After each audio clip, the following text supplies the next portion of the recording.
Hello and welcome to episode 6, season 2 of Dogs on Skates. I am J Dog. That is Andy, and the big one has happened. Quinn Hughes is no longer a Vancouver Canuck. He is a Minnesota Wild.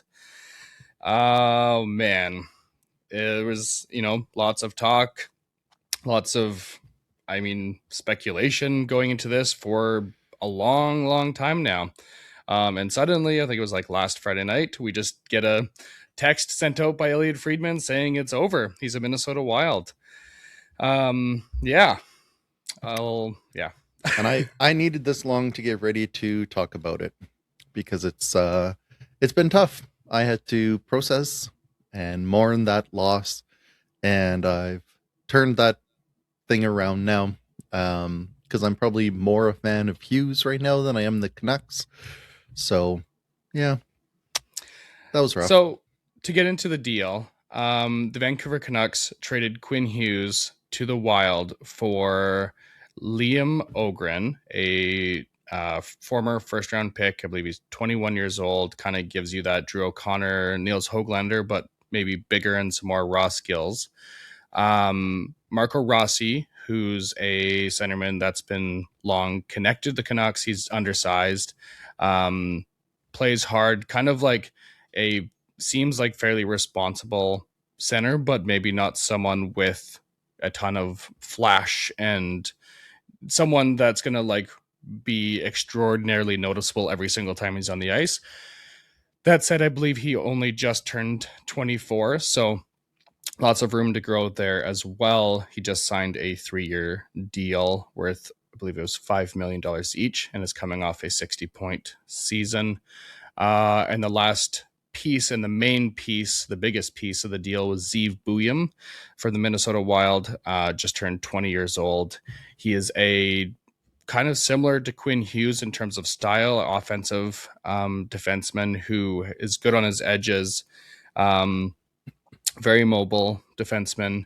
I think can lack a little bit in the defensive zone, but is at least like neutral or sufficient there as well. But as I said, just turned 20 years old. So very young still. Who knows if he can become the replacement for Quinn Hughes, or if he'll be kind of like a Shane Gostisbehere type where he's a good offensive defenseman, but his defense really lacks. Like, we'll kind of see how it develops, but it's a piece that's been highly touted and very a lot like the Wild fans have been excited for quite a long time, since he was drafted and originally supposed to go like third overall in his draft class. I think he slipped to like 11 or 12 due to his size.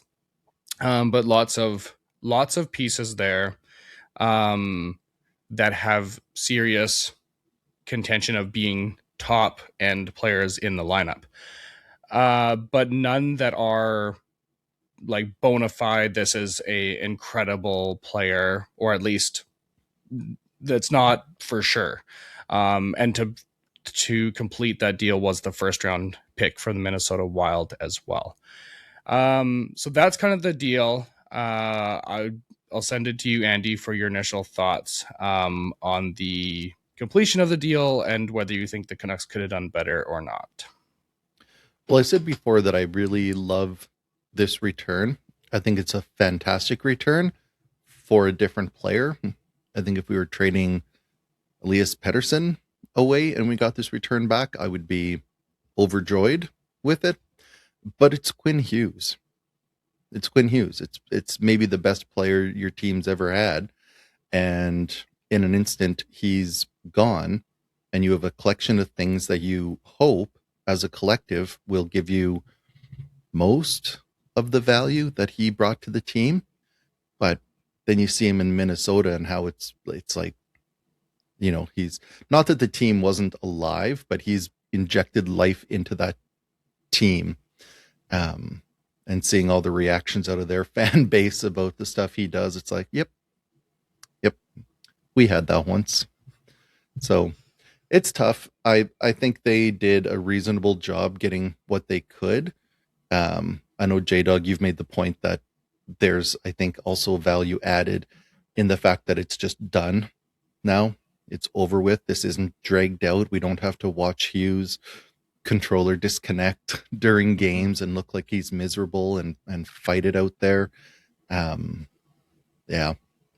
The other aspect I like to moving early is that players are dropping like flies right now due to injury. And if, say, Quinn Hughes just makes a wrong turn and blows an ACL or something like that and is now done for the next 12 to 14 months, you are not getting Zeev Buyum back in that deal. You're getting Marco Rossi, Liam Ogren in the first. You're not getting the main piece in that deal because now that team is only going to have him for max of 5 months of hockey, 6 months of hockey.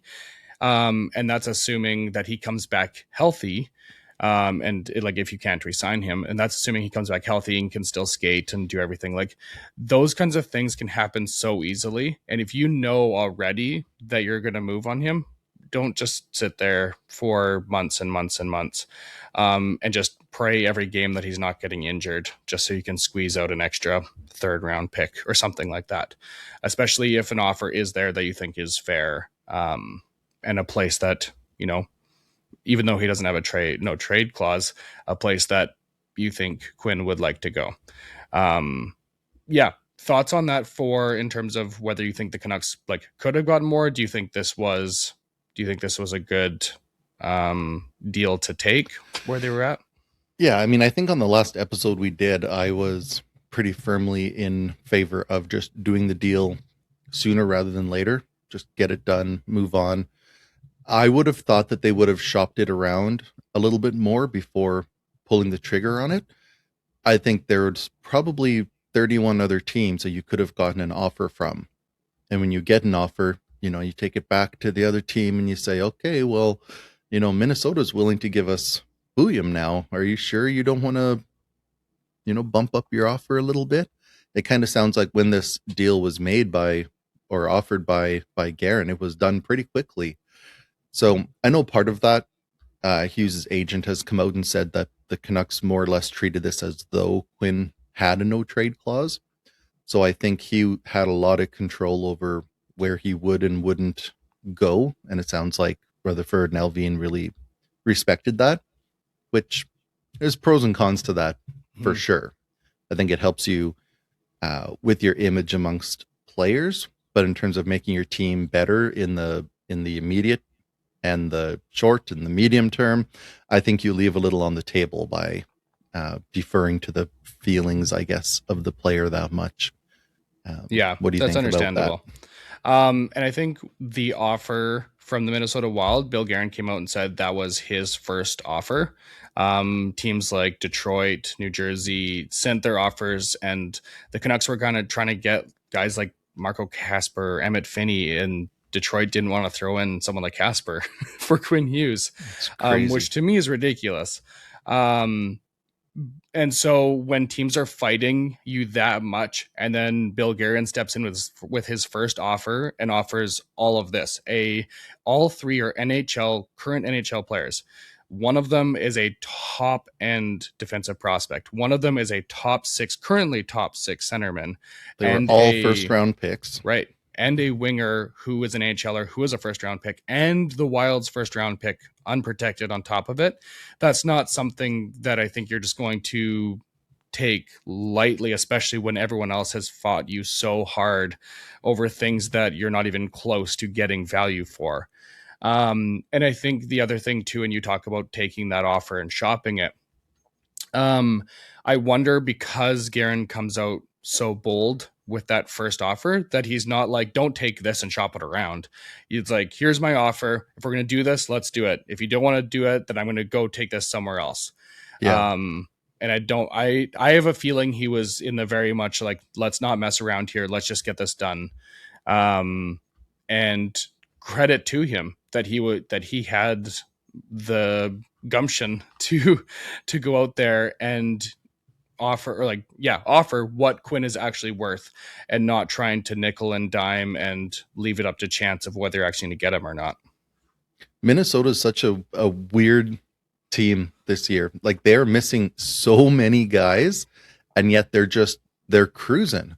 And then Vancouver comes along, rips 3 more pieces out of the lineup, Then you slide Quinn Hughes in there, and that's going to patch a lot of holes. But now they're missing like a ton of important guys that were supposed to contribute to this team, but they're getting it done. So again, kudos to Garen for saying, we're weathering this storm, so let's just go for it.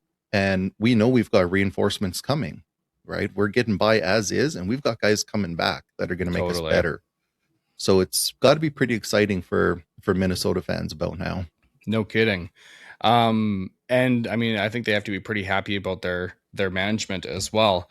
The fact that like Garen was the one who bought out both Suter and Parise, that put a giant cap penalties, I guess you want to call them, on their cap for quite a few years. Those just came off this year, but they were like playing majorly shorthanded for quite a few years, and honestly have been a fairly competitive team despite that. Considering, yeah. Then he goes out and gives Kaprizov the biggest contract in NHL history, and then by November he's traded for Quinn Hughes. Like that man's not messing around, and I have both positive and negative things to say about him. There's some things in terms of like being kind of the old boys club way of going about things that I don't love all the time, and it feels like guys like Marco Rossi never really got a chance there, and was was dismissed pretty quickly due to size and that sort of thing. But I will give Garen credit. When he recognizes something, he's not going to dance around the issue. He's going to go fix it. He's going to like take responsibility on himself, make the hard call, and fix it. Something that a lot of other franchises, the Canucks, the Leafs, I mean, endless, honestly, franchises in this league, the Oilers, refuse to actually go and just fix the problem. And we'll get to the Oilers trying to fix their problem in a little while. In terms of return, in my opinion, I think this was about as good of a return as you could hope for. Even just since joining the Canucks, Zeev has been their top offensive defenseman. He's taken on, I think it's about 20 minutes of ice time, and has looked awesome with it. He's getting matched up against other teams' first and second lines and has not looked out of place at all for such a young defenseman. And I haven't even noticed him being a real liability in the defensive zone, because again, his skating and his the amount of times he has the puck on a stick, much like Quinn Hughes, really helps on the defensive side. You don't need to be the best defensive player if you just have the puck and have really good skating. So yeah, there's those aspects. Marco Rossi, I think, is someone that will continue to develop within the Canucks. I think he's a player that will need to kind of build around him. He's kind of just been slotted in with a couple of guys that he doesn't really know at all. And I would be surprised if he's a top line centerman. I think he will be your kind of 2-3. Like 3 would be a really good 3, and 2 is maybe like an average to low end 2C. But I think there's a lot there to work with, and being so young, I think there's a lot of potential there. But I think getting the combination of him and Zeev, and then Liam, honestly, as just a kind of throw in, or it feels like a throw in, I've been so impressed. Like that dude's motor doesn't stop going, and he is continually getting himself into like the dirty areas of the ice. He won't shy away from being in any puck battle. He will always skate for every puck. He will he's got really good skating to like fly down the wing and get a good shot on net. He already scored a couple nights ago. So yeah, there's a lot of hope there. Plus you get the first round pick. So as a return, honestly, I'm pretty happy, considering that Quinn Hughes was not coming back. And the Leafs just let Mitch Marner walk. All they got was Nick Waugh. Yeah. Like it could have been so much worse. So yeah. Yeah. Mm-hmm. And I was just looking at how Zeev and Quinn have done for their new teams, and it's kind of fun. They've both played 3 games. They both have 1 goal, 1 assist. Quinn Hughes is a +2. Zeev is a +3. Oh, we won Whoa. the trade. Oh, geez. That's kind of fun. Good on Minnesota. They are really gonna have a fight on their hands. In the No Central, kidding. that that is ridiculous. The Avalanche, the Stars, and the Wild were they're the top three in the Central. They were also the top three in the league up until last night, I think, where Carolina Wow. just snuck in over Minnesota. They have the same number of points, but um, Carolina just has a slightly better points percentage.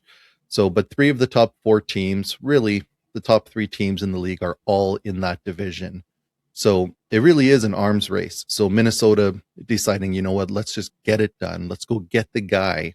Because there's not going to be a better defenseman available at any point this year than Quinn Hughes. It's No. not happening. Colorado's a juggernaut, so Makar's not going anywhere. And who else would you even conceivably put above Quinn Hughes? Like Werenski would be the only guy that The could be, closest. but it's not like he's not Quinn Hughes. No, So yeah, no. So it makes a ton of sense. But yeah, that's gonna be a dogfight coming out of there. no kidding. Yeah. Yeah, it's extremely fascinating. So now that the Canucks have traded Quinn Hughes, obviously we begin the tank, and the management's actually used the word rebuild. We are going to be doing this, and then the Canucks go and rattle off 3 straight wins and sweep the road trip over New Jersey, New York Rangers, and the New York Islanders. Truly just a franchise that can't do anything right. We can't even lose right. We can't tank right. Yeah. Um, it's Okay. actually shocking. One quick stat. This 3-game win streak, the first time the Canucks have won more than 2 games in a row since trading JT Miller. Oh. Since trading JT Miller, this is the first time the Canucks have won more than 2 in a row, and it comes immediately after trading Quinn Hughes. I don't even know how to respond to something like that. That's absurd. It's actually absurd. Wow. Sorry, what were you going to say? I just before we move on too much from Quinn Hughes, I wanted to ask what you make of the Quinn Hughes goodbye dinner, where he went out with a number of his Canucks teammates to not celebrate, but effectively say goodbye and just kind of see him off. So a number of players from the Canucks got together with Hughes. Besser, who's, the longest tenured Canuck and one of Hughes's good buddies. Connor Garland. I believe Hughes is the godfather to Garland's son. Oh, cool. I didn't know that. Phil Hronik, Tyler Myers. There's somebody missing there. Thatcher Demko? Well, Thatcher Demko, yes. But I think more interestingly, Elias Pettersson. Oh. He doesn't show up. Strange. So that's kind of interesting. That is. Yeah. I don't really know what to make of it. I think, like a lot of people, I'm just kind of looking for things to be mad at Elias Pettersson about. I think that's a situation where that's Quinn's closest friends on the team. Yeah, and it's his inner circle. Yeah, and no problem if Elias isn't part of that. If Demko, that actually shocks me that Demko's not a part of that. But fine, I don't really care. Yeah, fascinating. Right. But I don't think, because if Demko was there, if all the vets were there except for PD, that looks worse, much worse to me. But because Demko's not there, and Demko was back at that point, I think, or about to be, should have been there, he would have been good enough to, so in that case, I think that makes it fine enough. But weird. Definitely strange. Yeah. And interesting that you brought up Demko, because there was a little bit of gossip around Demko and Tyler Myers. Right. recently that Mm-hmm. I know you wanted to discuss. Yeah. Well, you sent it to me that one of the social media bot accounts that keeps track of the follows and unfollows of all like NHL players and probably all athletes in the world, who they're following and who they're not. And you sent it to me that I believe was it Tyler Myers unfollowed Demko or vice versa. Yeah, I think he unfollowed uh, Demko. I So, think and obviously that's like, okay, weird. And it's not like he unfollowed 50 people. I think he unfollowed two. One of them was, I think, Susie, or was one of the traded away Canucks. Or no, it was one of the players. It was one of the defensemen from last year's it team was that's been traded Zadorov, away. wasn't it? Yeah, maybe it was Zadorov. Um, and it was Demko. I'm like, okay, strange. Now, the thing I have to counter that is that last night after the win over the New York Islanders, the there's like the game the Canucks do like a axe, I guess, for I guess it's like a Johnny Canuck thing, but it's like a silver axe as like player of the game within the team. It's kind of weird, but all It, right. it's a little weird, but honestly, it's not terrible. I don't hate the yeah. There's some worse ones, and I can I can bring up. I think the Wild had a like a giant chain that just said hard on it or something. There there's some bad ones. That would have been a good segment, right? Rank Yeah, the worst player of the game awards. definitely. So sure, an axe to go with Johnny Canuck thing. Okay, but Demko gives it to Tyler Myers for game of the day or player of the game last night, and that was yeah, like he could choose anyone. He chooses Tyler Myers in particular. I'm like, okay, I don't think there's anything more to read into this. I don't know why he unfollowed him or what happened there, but yeah. Methinks he doth protest too much. I think they are trying entirely too hard to show us that these guys are bestest buddies. They put a picture of them walking into the game together. The Canucks Twitter account did. They show them hugging after one of the games. It's all stuff that reads like Canucks HR strolled on down Right. and said, you guys come here. We do not need any more of this drama BS around this team. You guys are going to get along. You're going to show everybody you get along, and that's going to be that. I think it's all a show. I think there's some bad feelings going on in there. Don't hate that from the Canucks at all, because truly, you're two vets. Grow up. You don't need to be unfollowing each other on social media. Come on, that's child's play. Like ridiculous stuff. They if it is true, they definitely do need to grow up, and it's good that the Canucks are on top of it. I think it's trying a little too hard to make them look like they're buddy, and that's. I think you have to do it. I think Vancouver media, because like this comes out and is a story for like in Columbus, nobody cares if Fantilli unfollowed Matthew Olivier. That's never, no one would even know about it. I think you have to be extra in places like Vancouver because it is so scrutinized, every little detail. And now look at me. I'm scrutinizing the effort to eliminate the scrutiny. Exactly. Yeah. No, but I think the fact that if that is the case, if there is friction between those guys, like those are not guys that, as far as I know, have had any rumors swirling that these guys are a problem or have attitude or aren't liked by their teammates. Like this one feels very out of left field if there is something between those guys. Yeah. But, like not everything has to get to the Miller Pettersson level. There's going to be times where you're just like, I don't really like this guy, but we're teammates and we're going to go play hockey together, and that's fine. It's like you and me before you moved down south. It's just like, I am so sick of this guy. I don't want to see his dumb face every day anymore. We couldn't start the pod till after I left because it would have just been too much. Yeah, I get that. Entirely too much. So, yeah, I don't know. I absolutely loathe the fact that there seems to just be still constant drama around this team. I think there always will be. I think it's the fact of being a Canucks fan.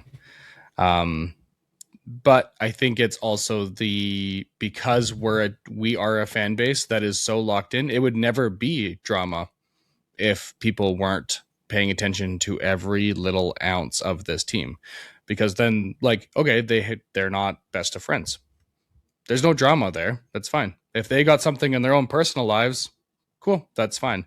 It's only drama because it's being like hyper scrutinized at every level. Is it weird that Tyler Myers did that? Yeah. Is it possible that his kid got a hold of his phone and accidentally like, unfollowed and he didn't even know, and that he doesn't even know this is going on to this moment? That is also possible. Like, Maybe he's a big animal lover, and Demko's constantly posting pictures of his hunting kills or something. There's a lot of things that it could be. Who knows? Yeah. It's just, this is the last team that needs any gasoline poured on it. Right. On its culture or locker room situation. So we'll see where the Canucks go from here. There's lots of talk about them continuing to trade. Now, it comes out last night that the Canucks are wanting to do a hybrid rebuild, which Thomas Drance aptly tweeted out, "I think I might lose my lunch." Enough with all of this posturing. Just anybody who's been a Canucks fan for at least 10 years wants to throw up in their mouth when they hear that crap. Definitely. Because it's the same stuff we got from Benning. This is when Linden wanted to rebuild, and Benning and the ownership were like, no, I think we're just going to retool on the fly. Yeah. It's the plan. So, and I can see an argument for completely tearing it down. I can see an argument for retooling based on the pieces that are currently there. Enough with these little corporate words. I am so sick of them. Come out into a press conference and just tell us what the direction is. What are we doing? Are we trading off the guys that are UFAs? Are we looking at moving off core pieces? What are we doing? Are we looking to get good in 3 years, next year, 5 years? What is the direction? Enough with these little corporate buzzwords. I'm so sick of them. Please just tell us, what are we doing? What should I expect? As a podcaster, what should I be talking about? Like, where are we going? Because it feels like we're just lost. And I'm scared that with every win, you're going to go, no, we are actually good now. Like, tell me that you're not that stupid, please. You just made a good trade. Now don't mess it up. Continue with the plan. Move the UFAs off the team sooner rather than later. And let's get on with this and hopefully get a good pick. If we can get Gavin McKenna, cool. I am also down for this quick retool, because you have Gavin McKenna for 3 years at an entry-level deal. You would have Zeev Buyam at another year at an entry-level deal. That's 2 players essentially making nothing that are going to be playing in your top 4 and top 6, whether you're defense or offense, that I think you can really do damage. And we've seen teams in the past do serious damage because they can put so much more onto the team when you've got young prospects that are making next to nothing because they're on their entry-level contract. So in that sense, I can understand wanting to do a quicker, like, this is where a rebuild, like a retool on the fly, actually makes more sense than the Jim Benning one. We actually have pieces on this team. We have goaltending. We've got the pieces. If you want to do a quick retool and then get it back out there, I think it can work. And then you just try it for 4 or 5 years. And if it doesn't work, then you can tear it down. But at least this year, if you can properly bottom out, you can get actually a really good piece that puts you, like we were saying with Colorado, they bottomed out with Nathan McKinnon on that team. They got Cale Makar that year. That's worked out pretty darn well. Like, if you can do that too, where you can just bottom out in a year, get one of those top 3 picks or a player that is actually a franchise player, then you can become relevant again quickly. But you have to make sure and bottom out this year. Like, you have to start Demko every 3rd game. You have to trade Sherwood, who's getting hat tricks now. You have to trade Evander Kane. Like, Sherwood has 16 goals this year. It's crazy. Um, anyway, that's my rant. I don't. There's not much in there to disagree with. This whole having your foot in two different camps. Are we rebuilding? Are we retooling? It's a hybrid. No, it's not a hybrid. It's indecision. That's It's exactly right. it's a lack of direction. You need to figure out what you want to do and then commit to it wholeheartedly with a singular vision and get everybody on board that this is the way we're going. And if it doesn't work out, that's okay. Things don't work out. You learn, you adapt, you move forward. But what's the saying? If you try to catch two chickens, you don't get any or something. There's something in there. No It doesn't idea. matter. But if and now I'm imagining chasing chickens around. But yeah, if you're trying to catch two and they're running all over the place, you're not going to get either of them. You Right. got to focus on one, and then it's achievable. Right. So I'd like to see them do that. I'll tell you exactly why this franchise is doomed, though, Awesome. because Oh, bring up the Awesome. spirits.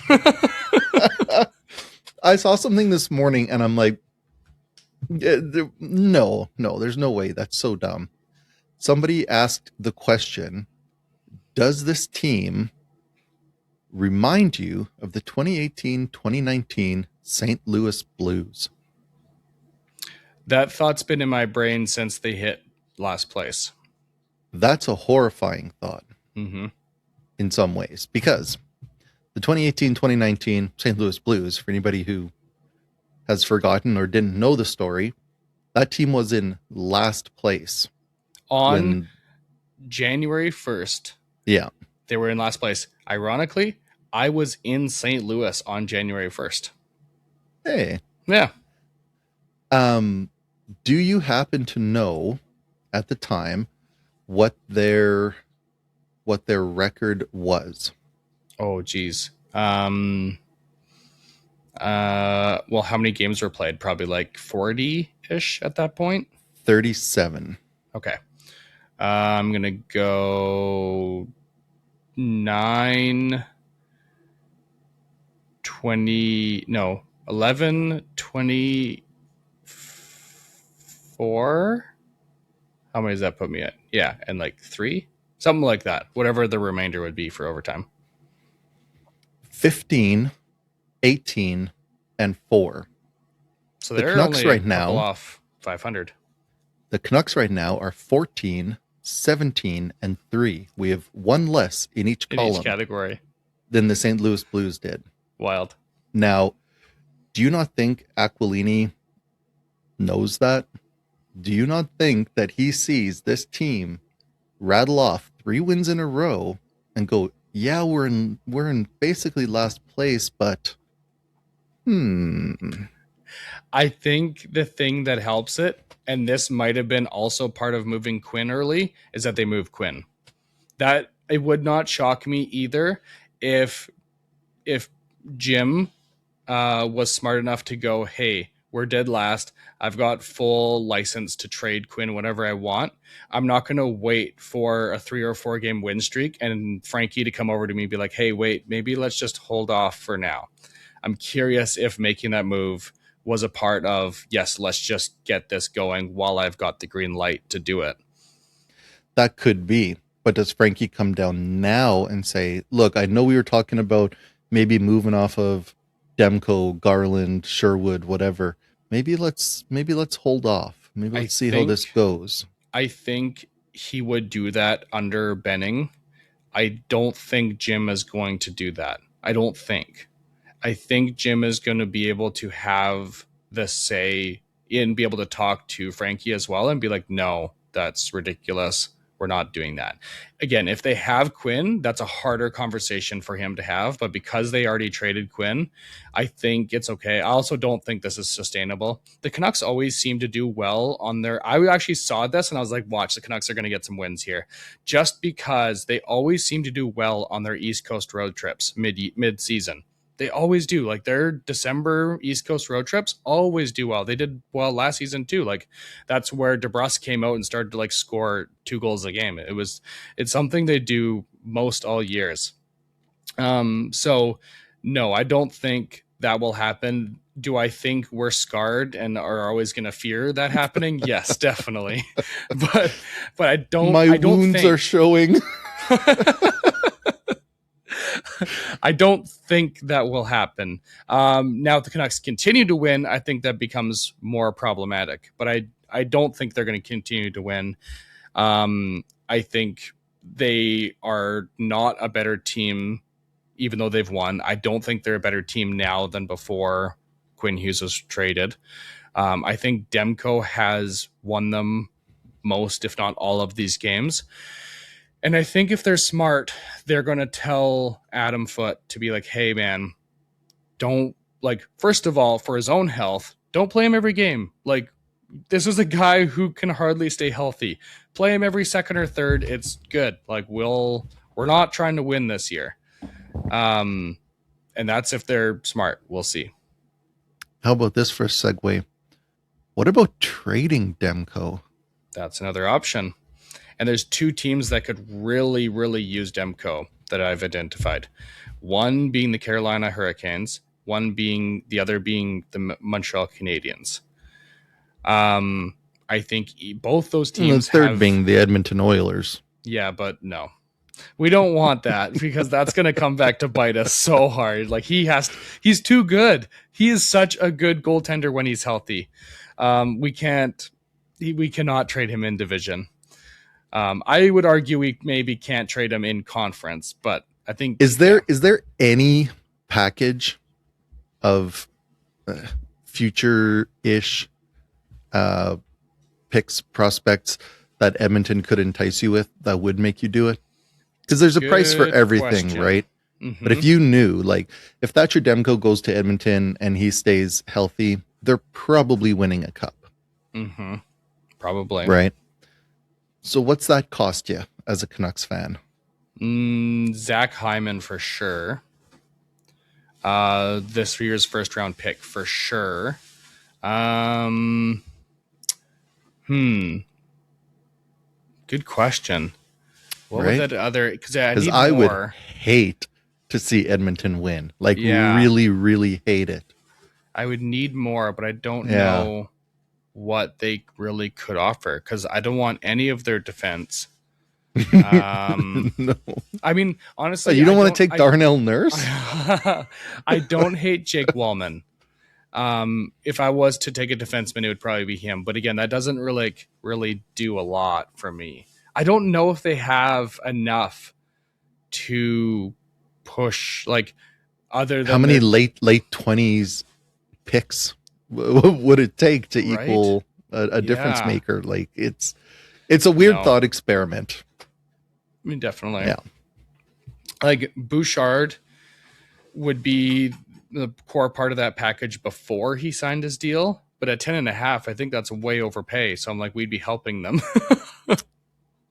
So no, I don't think they even have.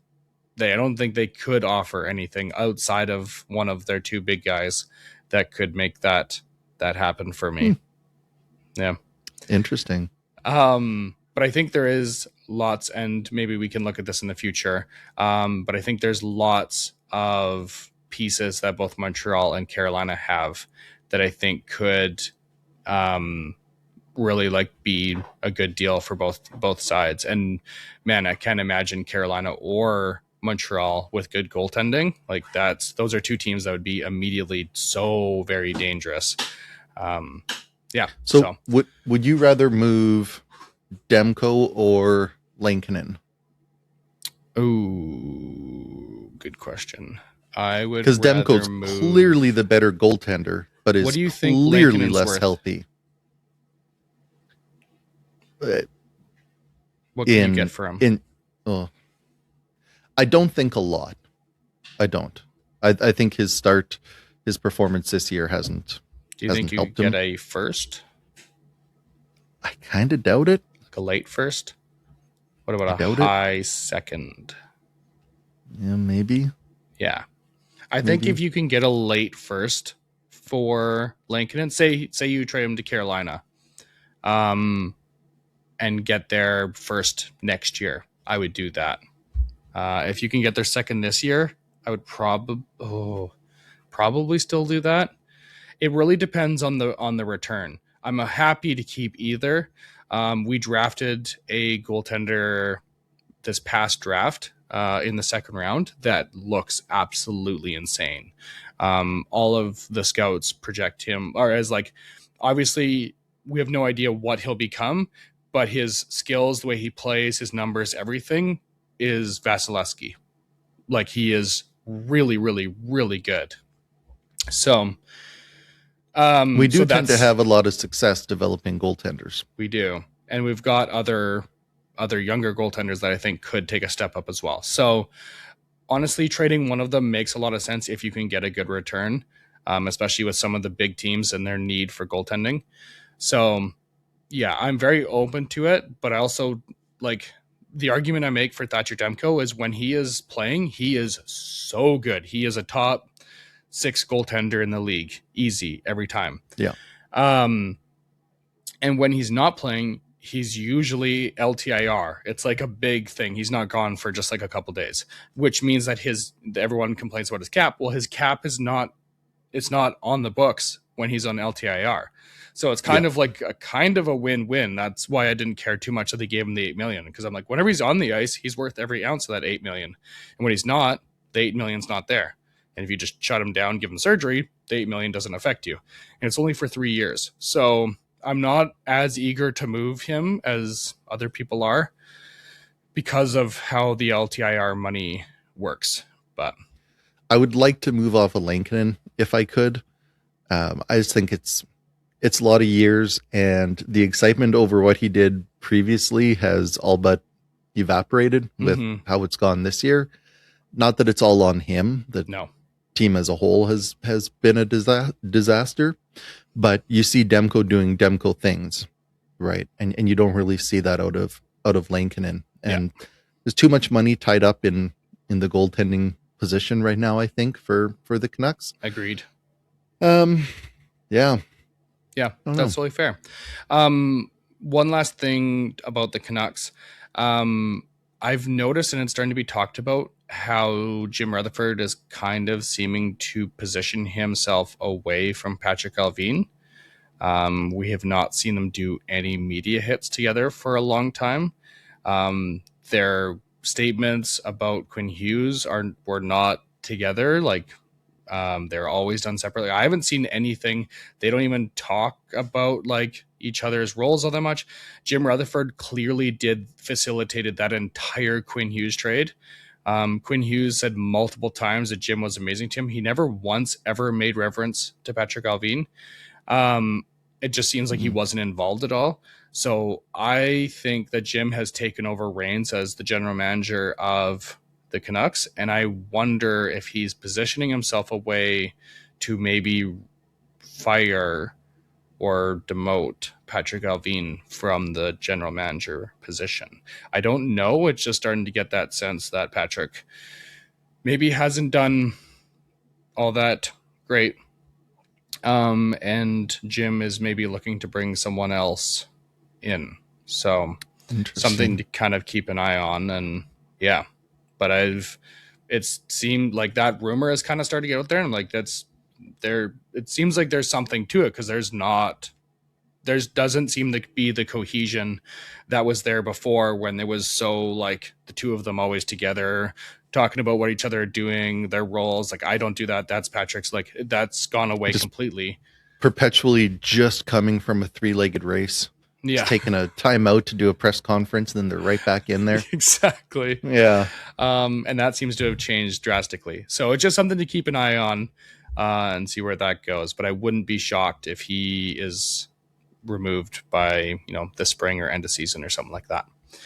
Okay, so we're recording on December 20th at Saturday morning, and last night was the roster freeze in the NHL for the Christmas break. And prior to that, we got a couple NHL trades that were completed hours before the deadline, or maybe like, I think right up. One was completed 1 minute before the deadline. It was right down to the wire. Everybody, there's always somebody who waits to the last minute to get their homework always. So The deals. One of them, the Montreal Canadiens reacquired centerman Philip Deneau from the Los Angeles Kings in exchange for their this year's second round pick. And the other one, the Columbus Blue Jackets acquired Mason Marchment from the Seattle Kraken for the 2027 second round pick and this year's fourth round pick. So I don't know if we need to spend too much time on the Philip Deneau deal. That's just LA wasn't happy with him. He only has I think it's 3 or 5 assists all season. Five assists. Five assists in 30 games. And Montreal really needs a centerman. They're familiar with him. He did great in Montreal. That just feels like a match made in heaven. The other deal, Mason Marchment, now that is a player that is Kiefer Sherwood light. He is a player that can get some goals here and there. He's your quintessential third line player. He's got some playoff experience. He kind of gets bounced around a bit. He was good for 20 goals when he was with Dallas. Right, exactly. He's got, I think, 4 goals, 6 assists, or 9 assists this year. 9 assists. 9 assists. He got a second round last year, or a second round next year, and a fourth round this year as a return. Kiefer Sherwood has 16 goals. He has 4 times as many goals. He has more hits. If you were to look at this from a fantasy perspective, because that kind of just puts a number to all of the different pieces that a player brings. Mason Marchment has 60 fantasy points in my league this year. That's just kind of a even amount of numbers that properly is weighted to the stat or item that for each thing, like hitting, block shots, all that kind of stuff. So Mason Marchment has 60 fantasy points. Kiefer Sherwood has 158. Kiefer has to be able to bring in at least a first, right? If Mason Marchment's bringing in a second and a fourth? Without question. I can't see a more slam dunk deal for a team who's trying to win a championship than adding Kiefer Sherwood, a guy who's going to bring you grit. He's going to give you production from wherever in the lineup you put him, which is another point. He can play pretty much anywhere in the lineup. He makes $1.5 million this year. Any team's going to be able to fit him under the cap. It's such a valuable piece that there's no doubt in my mind that it'll be a first. It might be a late first, but then if it's a late first, you're probably getting something, a bit of a sweetener in there as well. Totally. So I think it's great. Marchment, that dude's 6'5", right? That's a big boy who can score goals. That's a desirable piece. It doesn't surprise me that you get two useful picks for him. It does excite me for what that means for Kiefer Sherwood. Definitely. He can put the puck in the net a whole lot better. 100%. Yeah. So, and Marchment, though he is a physical player, Kiefer Sherwood is known as the guy with the most hits in the league every year by a lot. And this year he might be taking a little bit of a step back from the amount of hits, but he's got 16 goals before Christmas. I think it was if he can hit 20 goals, everyone was going to be ecstatic this year. Be like, okay, that's amazing. Kiefer hit 20. That would be okay. We're probably making playoffs if Kiefer hits 20. He's got 16 from before Christmas. That's absolutely insane. And that's after a really good season last year as well. So if you're a team, sure, maybe you don't want to re-sign him to a giant deal, but if you're looking for a cup run, what a better piece. There's no better piece to add to your forward group for a specific playoff role than Kiefer Sherwood. That guy is on pace for nearly 40 goals. Yeah. That's absurd. He is in the top 10. I believe it is top 10 for most hat tricks in the Canucks organization, franchise history with 3. It's crazy. So anyway, that was ooh, I like to see that price come out before Christmas. That's before even the trade deadline inflation of a second and a fourth for Marchment. That's awesome. Yeah. Yep. That's bodes well for the for the Sherwood Yeah, return as well.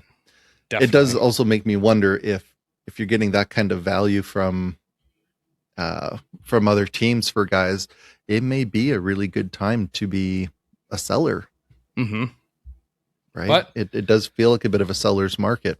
there's not a lot of teams. I think there's going to continue to be not a lot of teams um, that are going to be selling for a while yet. A lot of teams are still very much in it. Yeah, So I think like if you get I think the time to trade will be right before the Olympic break.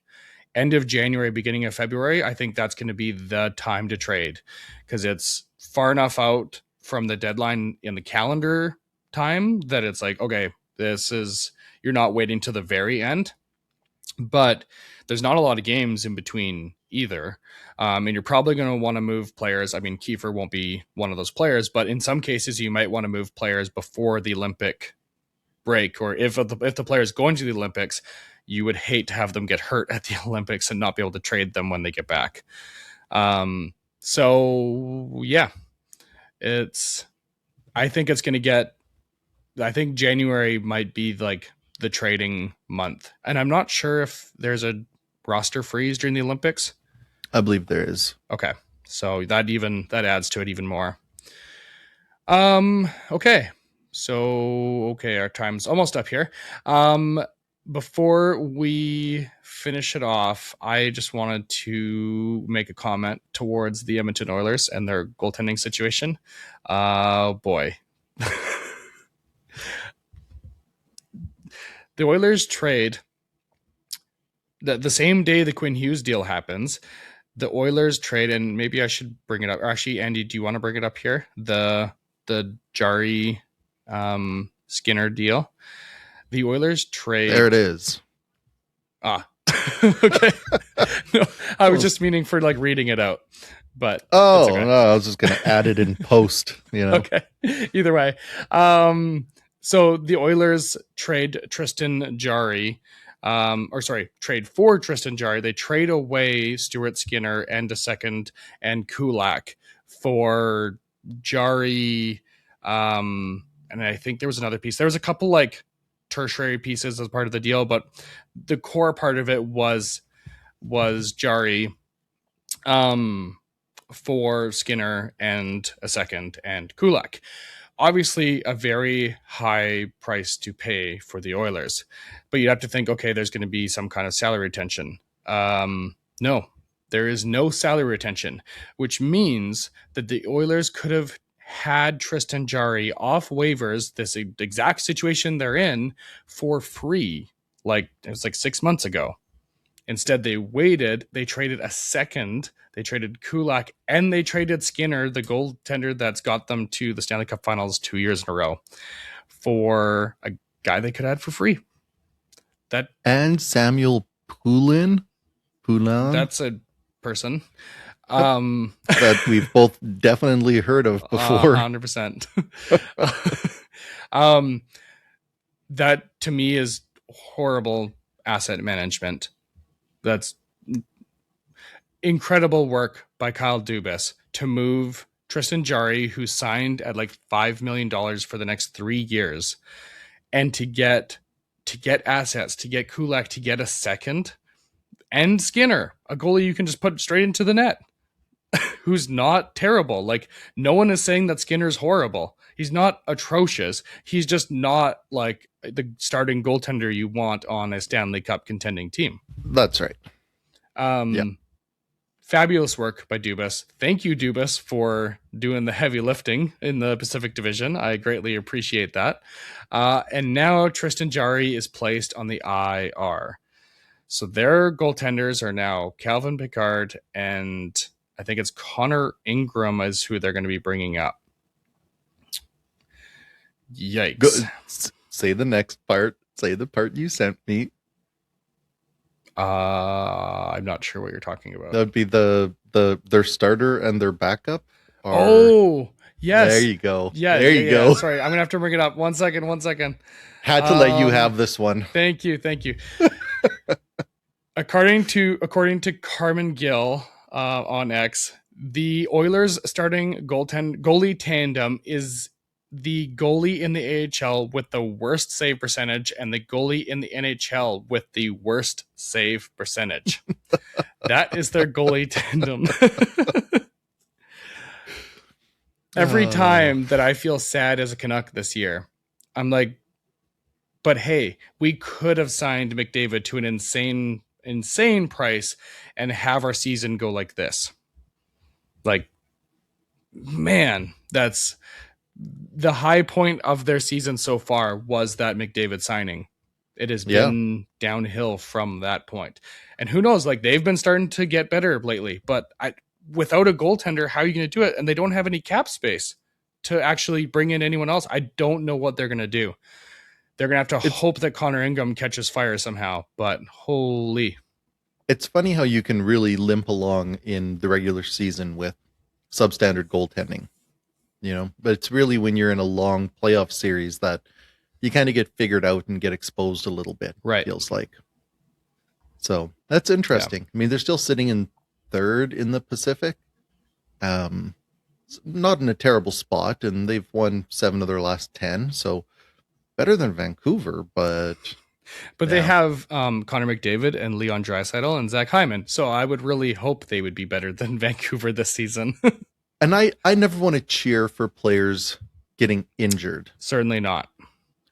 But I will admit that I had a pretty good chuckle when I saw Jarry was hurt. And more in the sense, like, I feel bad for Jarry. Like, that was a real opportunity for him, and it might still be. But from a asset management position of the Oilers and how they're doing things over there, that is funny as all heck. I thought that was hilarious. Yes. I agree. And I think to give a proper representation of both how the Canucks have been for the last quite a while, how this season's gone, and an accurate representation of how the Oilers season has gone as well. I would just like to show a visual aid, just so, like, you know, if you're not fully grasping how things have gone, this is basically how it's gone. You know, just a normal line change, and yeah. For anyone listening, it is the Flyers trying to make a line change. It's full beer league. It's players going face first onto the ice. I don't even understand.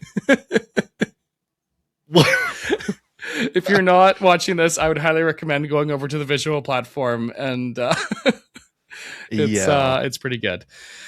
But that's I think fantastic. That I did have all. One more thing. One more? Okay. Just a little pot shot at Aquilini again. Okay. Apparently, the Abbotsford Canucks are still missing their championship rings. Mm-hmm. Which is pretty embarrassing. Mm-hmm. They put out a statement to that. Did you see that? I didn't see an actual statement. So they put a statement out last night about the rings.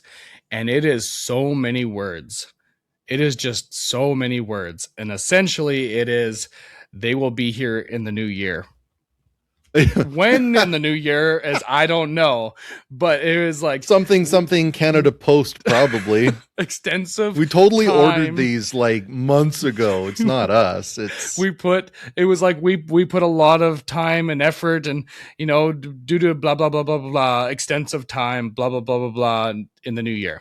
That was essentially, it was like 500 words, but those were the key points. Wow. It was basically new year. So not great. Not great. I just think Aquilini is so cheap. Maybe nobody will notice. Maybe it's fine. They're gonna get like ring pops or something. Not even like Canuck branded ones, or Canucks colors. It's gonna be like pink and orange. Yeah, just all the red ring pops. Why not? Definitely. Yeah. All right. Well, I think that is all for today. Until next time, we'll see you in the new year. Peace. Peace.